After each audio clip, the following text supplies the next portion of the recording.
देश भर में कोयले की कमी से हुए बिजली संकट को लेकर ऊर्जा मंत्री आर.के. सिंह ने बिजली कंपनियों के साथ एक समीक्षा बैठक की और उनका यह कहना है कि फिलहाल देश में किसी तरह का कोई बिजली संकट नहीं है, लेकिन क्या वाकई में प्रोडक्शन कम है, कोयले की कमी है, क्या कुछ हो रहा है, बिजली का संकट है तो कितना है और किन कंपनियों पर असर होगा और क्या क्या बड़े ट्रिगर्स बनते हुए दिख रहे हैं, इन सब पर वरुण रिसर्च लेकर आए। वरुण बताइए क्या हो रहा है। डेफिनेटली अनिल जी, देखिए ये एक तरीके से स्टेट वर्सेस सेंट्रल लग रहा है। अच्छा। क्योंकि स्टेट्स कह रहे हैं कि बिजली के संकट है, हमारे पास ज्यादा कोयला बचा नहीं है, कोई कहता है हमारे पास 2 दिन का है, कोई कहता है 4 दिन का है, उससे ज्यादा है नहीं। जो क्षमता वो काम कर रहे हैं वो भी ऑलमोस्ट उनके आधी पहुंच चुकी है। तो वो तो कह रहे हैं, जैसे कि आप तमिलनाडु को देख लीजिए, तमिलनाडु कह रहा है कि राज्य के पास पावर प्लांट में जो कोयला है वो कम है, केवल 4 दिन के आसपास का स्टॉक बचा है, 40 से 50% की क्षमता पे काम कर रहे हैं।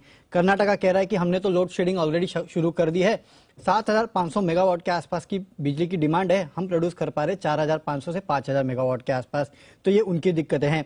राजस्थान ये भी कह रहा है कि कोयले की कमी के चलते थर्मल प्लांट जो है उन पे बंद होने का खतरा है। इनफैक्ट ये सूरतगढ़ थर्मल की जो करीब 250 मेगावाट के आसपास की 5 इकाइयां है वो ये बंद भी कर चुके हैं। हालांकि यहाँ और दूसरे भी इश्यूज है जिसके चलते बंद किया है, लेकिन कहीं ना कहीं राजस्थान भी यही कह रहा है कि कोयले की कमी है और इसके चलते हमें हो सकता है कि आने वाले दिनों में प्लांट बंद करना पड़ सके। आप इंडिया के ओवरऑल डेमोग्राफिक्स को समझिए। इंडिया की जो ओवरऑल कुल जनरेशन की क्षमता है वो करीब 3.88 लाख मेगावाट के आसपास की है और ऑलरेडी आपकी जो खपत है उसके आसपास पहुंच चुकी है। और सबसे बड़ी दिक्कत यह है कि भारत में जो ओवरऑल पावर जनरेशन होता है उसमें से करीब 52.6% के आसपास जो होता है वो केवल कोयले से होता है। बाकी अगर आप देखेंगे तो करीब 38% के आसपास हाइड्रो है और न्यूक्लियर करीब 1.7 के आसपास है।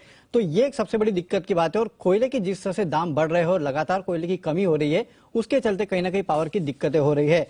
आप ये भी देखिए, कुल जो ओवरऑल पावर जनरेशन होता है उसमें से सबसे ज्यादा प्राइवेट कंपनीज 48% के आसपास का उत्पादन करती है, सेंट्रल केवल 25%, स्टेट केवल 26-27% के आसपास का उत्पादन करती है। और प्राइवेट कंपनीज के साथ काफी दिक्कतें हो भी रही है। अब ये दिक्कतें क्यों है ये भी आप समझिए। इंटरनेशनल मार्केट में अगर आप देखेंगे तो कोयले की कीमतें काफी बढ़ चुकी है। अभी मैं खबर पढ़ रहा था, एफटी चाइना की खबर थी कि चीन में जो कोयले के फ्यूचर है वो ऑल टाइम हाई पे पहुंच चुके हैं, करीब 11-12% के आसपास का वहां उछाल देखने मिला है।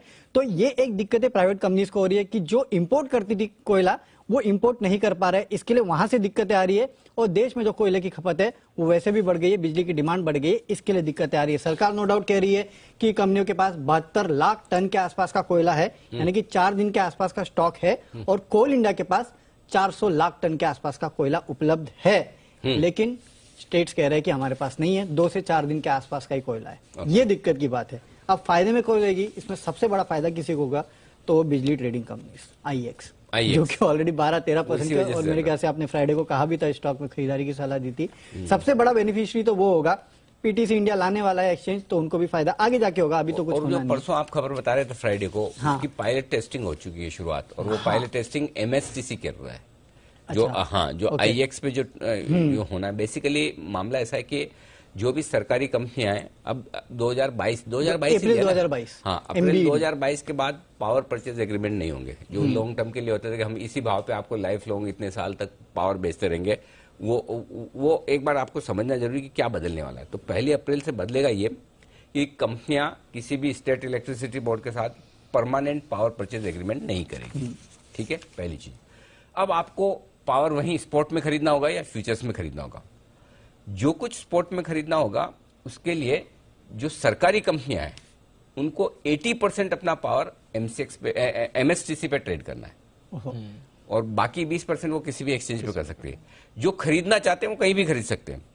प्राइवेट प्लेयर्स चाहे वो एमएसटीसी पे ट्रेड करें जिनको बेचना है पावर, चाहे वो आईएक्स के प्लेटफॉर्म पे करें, चाहे एमसेक्स पे करें, उनके लिए छूट है।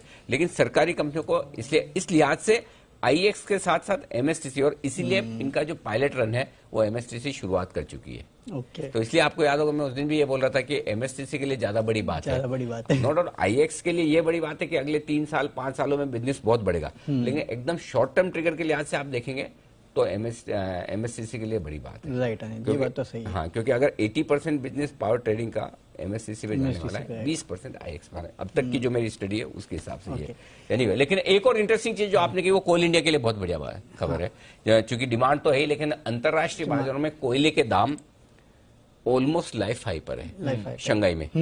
शंघाई के जो कोयले के फ्यूचर्स है वो लाइफ हाई पर पहुंच चुके हैं और वो इस वजह से पहुंचे कि फिर से वहां पर बाढ़ की स्थिति बहुत खराब होती दिख रही है चीन में, और इसके चलते हुए कोयले की कमी होती दिख रही है, भारी कमी होती है। कहीं ऐसा तो नहीं वाकई में मतलब दूसरों के दुख में हम दुबले हो रहे हैं? हो सकता है, पता चला कि मतलब सब जगह सब लोग पूरा हर दुनिया में हर देश कह रहा है कमी कमी कमी कमी, एनर्जी की पावर की कमी है, इसलिए हम भी फील कर रहे हैं। हालांकि अभी तक अपने कोई ऐसे संकेत आए नहीं अभी तक। अनिल जी, लेकिन कई कई सुनने में आ रहा है कि लोड शेडिंग शुरू हो चुकी है कई कई जगहों। कभी कभी क्या होता है वो इन जनरल भी होती है, हाँ, पार्ट ऑफ नॉर्मल लाइफ भी होती है, लेकिन ऐसे सिचुएशन में लगता है कि ये अलग से हो गया। एक्चुअली मानसून खत्म होते हैं तो डिमांड वैसे भी बढ़ती है थोड़ी, तो उसका भी इम्पैक्ट साथ में कई बार प्रोटेस्ट की वजह से लगता है कि आप एक से दूसरी जगह जा नहीं पा रहे हैं, यहाँ वक्त लग रहा है, मतलब सड़क वड़क जाम कर दी है। यहाँ पे हमारा रोज ही होता है, रोज होता है, उसकी वैल्यू नहीं है। रोज आप ऑफिस से घर जाओ 2 घंटे 2.5 घंटे लगते हैं 20 किलोमीटर के लिए। करेक्ट ऐसा ही है भाई। शॉर्ट टर्म इम्पैक्ट काफी और कंपनीज पे भी होगा, जैसे कि इन्वर्टर बनाने वाली कंपनीज है जिसमें जीनस पावर, वी गार्ड जैसी कंपनियां आती है, इन्वर्टर बनाती है, जनरेटर बनाती है। हाल में आपने देखा तो क्यूमिंस में गिरावट भी आई थी, तो Cummins, Ashok Leyland, Tata power, Kirloskar oil, ये सब जो है वो जनरेटर बनाते हैं और कहीं ना कहीं बैटरी बनाने वाली कंपनी एक्साइड और हमारा राजा। शॉर्ट टर्म में तो इनको फायदा होगा, बिल्कुल, लॉन्ग टर्म में देखते हैं। और इसमें एक और ढेर सारी कंपनियां भी है, क्रॉम्पटन ग्रीव्स कंज्यूमर भी है जो इन्वर्टर बनाने का काम करते हैं, उनके इन्वर्टर, होंडा भी है, इन्वर्टर्स भी काफी फेमस है क्रॉम्पटन के भी। तो ये सारी कंपनियां जिन्हें फायदा होगा ही, इन स्टॉक्स पर आप रखिए। इन्वर्टर्स की डिमांड बढ़ेगी, बैटरीज की डिमांड बढ़ेगी,